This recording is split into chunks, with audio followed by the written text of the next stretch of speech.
Ano lulutuin mo, kumpadre? Magluluto tayo ng pakbet. Pakbet. Para sa mabait. Pinili pero hindi na bet. Pinili pero hindi na bet. Hindi naman bet. Pakbet. Okay. Ikaw, ano lulutuin mo? Ano lulutuin mo mamaya? Adobo, ayun. Adobo. Adobong ulo.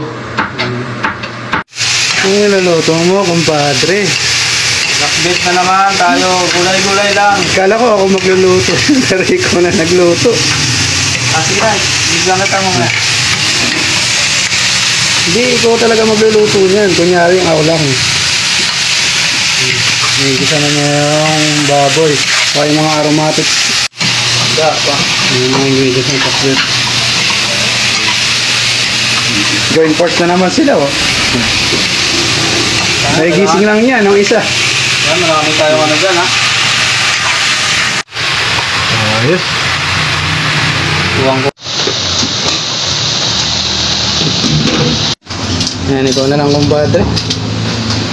Dahil kang iniisip, eh. Yan, si Chef Fernan na naman ang nagluluto ng ating pakbet. Bet na bet. Bet na pakbet. Sarap ba yan? Siyempre, Yes. bossing. Yan ang pakbet, oh. Ito yung paano? Sarap. Pakbet na may gata. Sarap.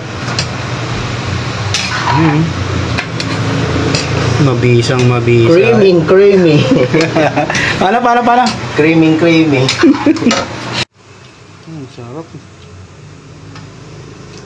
Ang sarap na pakbet. May gata.